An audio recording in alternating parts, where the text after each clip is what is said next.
दोस्तों बहुत बहुत स्वागत है आप सभी का एक बार फिर से। जी हाँ दोस्तों, आज पूरे दिन की कई महत्वपूर्ण और बड़ी खबरें निकलकर सामने आ रही हैं। जानेंगे सभी खबरों को विस्तार से। तो दोस्तों खबरों में आगे बढ़ने से पहले वीडियो को एक प्यार भरा लाइक जरूर कर दें और ताजा खबरों को जानने के लिए चैनल को सब्सक्राइब भी जरूर कर लें। तो देखते हैं पहली बड़ी खबर क्या निकल कर आ रही है। दोस्तों आज की पहली बड़ी खबर निकल कर आ रही है। आपको बता दें कि तमिलनाडु में अमित शाह बोले, कहा सोनिया जी को चिंता है राहुल बाबा को पीएम बनाने की, तो स्टालिन को फिक्र है उदयनिधि को सीएम बनाने की। जी हां, आपको बता दें कि केंद्रीय गृह मंत्री अमित शाह ने रविवार को तमिलनाडु के विलीपुरम में विजय संकल्प यात्रा रैली को संबोधित किया। उन्होंने कांग्रेस पर हमला बोलते हुए कहा कि 60 से 70 वर्षों से जो काम कांग्रेस नहीं कर पाई वह भाजपा ने 6 वर्षों में करके दिखाया है। पिछले 6.5 वर्षों में देश में लगभग हर व्यक्ति को हम मकान देने के कगार पर खड़े हैं। साल 2022 में एक भी व्यक्ति ऐसा नहीं होगा जिसके पास अपना पक्का मकान नहीं होगा।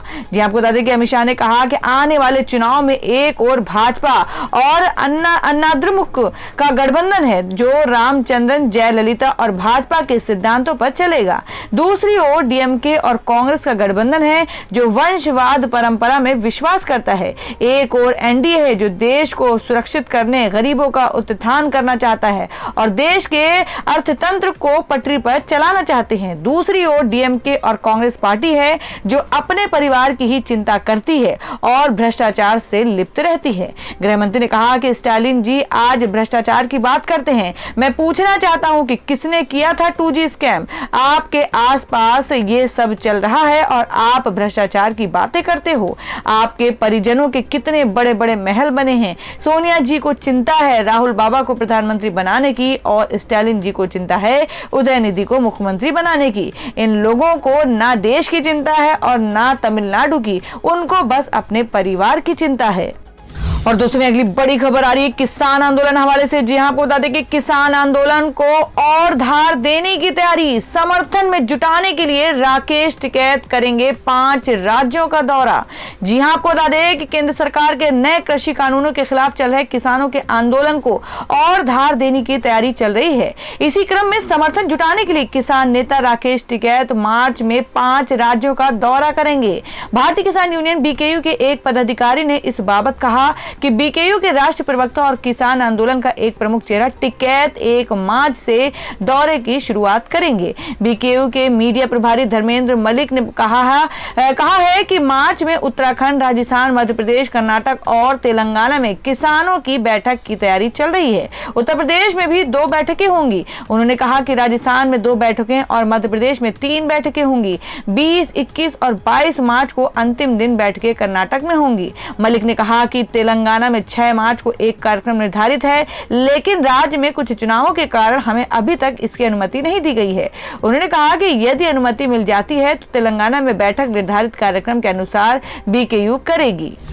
और दोस्तों में अगली खबर में आपको बता दें कि टिकटॉक स्टार पूजा चौहान सुसाइड केस में नाम आने के बाद वन मंत्री संजय राठौड़ ने दिया इस्तीफा।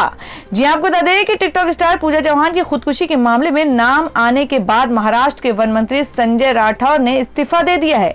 आपको बता दें कि बीते 8 फरवरी को पुणे के हडपसर इलाके में एक इमारत से कथित तौर पर गिरने से पूजा की मौत हो गई थी। कुछ सोशल मीडिया पोस्ट में और विपक्षी भाजपा की ओर से दावा किया गया कि 23 वर्षीय पूजा की मौत से राठौड़ का संबंध है। जानकारी के मुताबिक संजय राठौड़ के इस्तीफे की मांग को लेकर विधानसभा में विपक्ष के हंगामे की संभावना से पहले ही संजय राठौड़ ने अपने पद से इस्तीफा दे दिया है।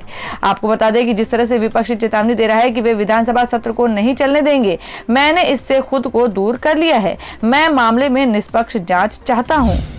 और दोस्तों में अगली खबर में आपको बता दें जो कि कोरोना वैक्सीनेशन को लेकर आ रही है। जी आपको बता दें कि कल से देश में कोरोना वैक्सीनेशन का दूसरा चरण 45 पार वालों को इन 20 गंभीर बीमारियों के दिखाने होंगे ये कागजात।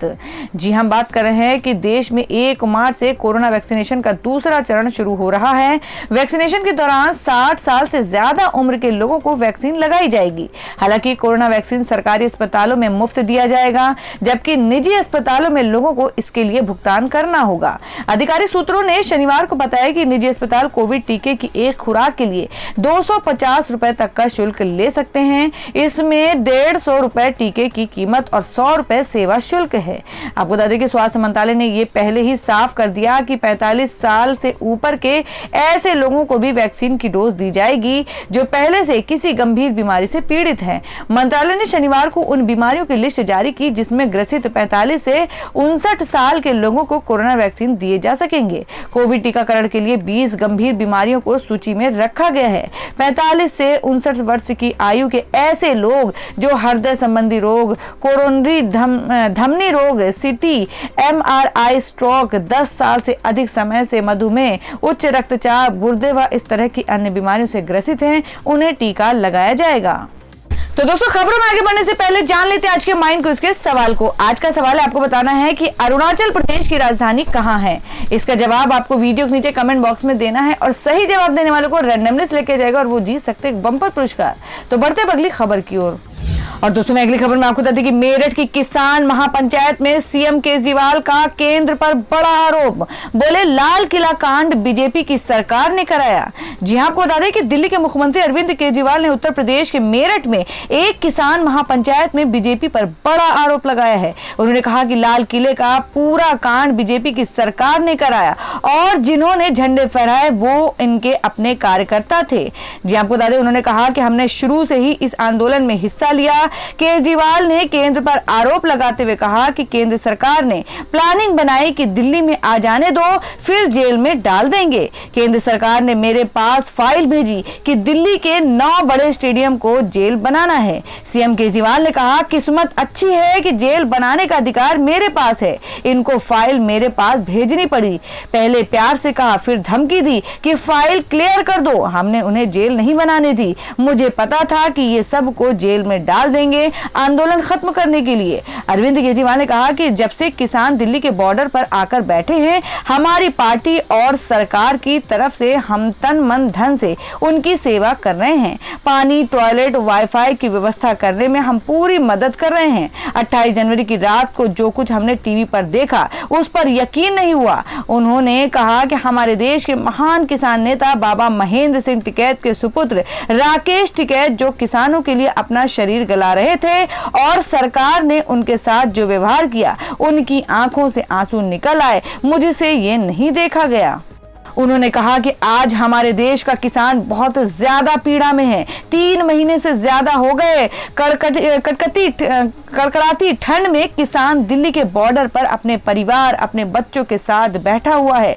किसी को मजा नहीं आता ऐसे धरने करने में। 250 लोग शहीद हो चुके हैं, लेकिन सरकार के कानों पर जूं नहीं रेंगी। आपको बता दें कि 70 साल से इस देश के किसानों ने सिर्फ धोखा देखा है। सभी पार्टियों की सरकारों ने किसान को धोखा दिया। किसान बस अपनी फसल का सही दाम मांग रहा है। 70 साल हो गए हैं मांगते मांगते। हर पार्टी के घोषणा पत्र में लिखा होता है कि फसलों के सही दाम देंगे, एक पार्टी ने नहीं दिया।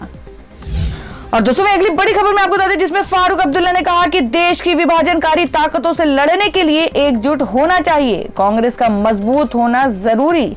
जी, हम बात कर रहे हैं कि नेशनल कॉन्फ्रेंस के नेता एवं जम्मू कश्मीर के पूर्व मुख्यमंत्री फारूक अब्दुल्ला ने कहा कि मैं चाहता हूं कि कांग्रेस मजबूत हो। लोग देश के मसले सुलझाने के लिए कांग्रेस की तरफ देख रहे हैं। देश की विभाजनकारी ताकतों से लड़ने के लिए एकजुट होना चाहिए। फारूक अब्दुल्ला का बयान तब आया है जब कांग्रेस में खुलेआम बगावत देखने को मिल रही है। शनिवार को जम्मू में हुए कार्यक्रम में कपिल सिब्बल ने कहा था कि सच ये है कि हम कांग्रेस पार्टी को कमजोर होते देख रहे हैं। यही वजह है कि आज हम यहाँ इकट्ठा हुए हैं। हमारा मकसद एक साथ होकर पार्टी को मजबूत करना है। गुलाम नबी आजाद के अनुभव और भूमिका पर सिब्बल ने कहा कि उन्हें उस इंजीनियर के रूप में जाना जाता है जो कि विमान उड़ाने के साथ ही खराबी का पता लगाने और उसकी मरम्मत करने में साथ देता है। कपिल सिब्बल ने कहा कि आजाद ऐसे नेता हैं जो हर राज्य के हर जिले में कांग्रेस की जमीनी हकीकत जानते हैं। आजाद को दोबारा राज्यसभा न भेजे जाने के फैसले पर भी सवाल उठाया। मुझे समझ नहीं आ रहा कि कांग्रेस उनके अनुभव का उपयोग क्यों नहीं कर रही है। तो दोस्तों खबरों में आगे बढ़ने से पहले एक बार फिर से आपको याद दिला दें कि अगर आपने अभी तक हमारी वीडियो को लाइक नहीं किया तो जल्दी से वीडियो को लाइक कर दें, क्योंकि आपका एक लाइक हमारे लिए बहुत ही महत्वपूर्ण होता है। और अगर आप हमारे चैनल पर नए हैं तो चैनल को जरूर सब्सक्राइब कर लें और बेल के बटन को भी जरूर हिट कर दें। और हमारी पूरी न्यूज को जानने के लिए वीडियो को लास्ट तक जरूर देखें। बढ़ते अगली खबर की ओर। और दोस्तों मैं अगली खबर में आपको बता दें कि प्रियंका गांधी का योगी सरकार पर निशाना, कहा युवा करते हैं जॉब की बात तो सरकार भेज देती है हवालात। जी हां, आपको बता दें कि कांग्रेस महासचिव प्रियंका गांधी वाड्रा ने रोजगार के मुद्दे पर यूपी की योगी सरकार पर निशाना साधा। प्रियंका का कहना है कि जब युवा जॉब की बात करते हैं तो सरकार उन्हें जेल भेज देती है। प्रियंका ने कहा कि सरकार का धर्म है कि युवाओं की बात करे और उनकी बात सुने भी। दरअसल प्रधानमंत्री नरेंद्र मोदी ने रविवार को मन की बात की। इसके साथ ही ट्वीट पर हैशटैग जॉब की बात ट्रेंड होने लगी। इसी हैशटैग के जरिए विपक्ष के कई नेताओं ने भी भाजपा सरकार पर घेरने की कोशिश की। कांग्रेस सांसद राहुल गांधी ने ट्वीट कर कहा कि हिम्मत है तो किसानों और रोजगार की बात करके दिखाओ। जी आपको बता दें, प्रियंका गांधी वाड्रा ने कहा कैसी सरकार है ये। प्रियंका गांधी वाड्रा ने अखबार में छपी प्रयागराज की एक खबर को शेयर करते हुए ट्वीट किया, कैसी सरकार है ये, जब युवा करते हैं हैशटैग जॉब की बात तो उनको सरकार भेज देती है हवालात। युवा अपने हक की बात करेगा, सरकार का धर्म है कि युवाओं की बात करें एवं उनकी बात सुने भी। दरअसल प्रियंका ने जिस खबर को शेयर किया है उसके मुताबिक प्रयागराज में रोजगार की मांग करने वाले 103 छात्रों पर केस दर्ज कर लिया गया है। और दोस्तों में अगली खबर आ रही है नेपाल से। जी आपको बता दें कि प्रधानमंत्री केपी शर्मा ओली की प्रचंड को खुली चुनौती, हटा सको तो हटा लो।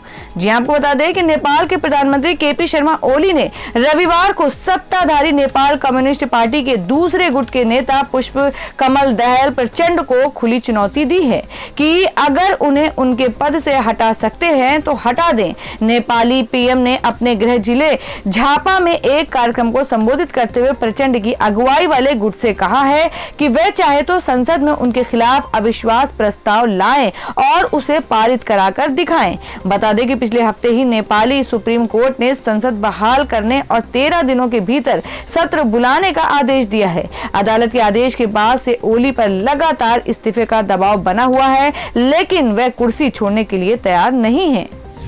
और दोस्तों वहीं अगली खबर में जान लेते हैं क्या है देश भर में सोने और चांदी के ताजा भाव। जी आपको बता दें कि सोने की कीमत में 10,000 रुपए से ज्यादा की गिरावट से झूमे खरीदार। आपको बता दें क्या है आज का सोने का भाव।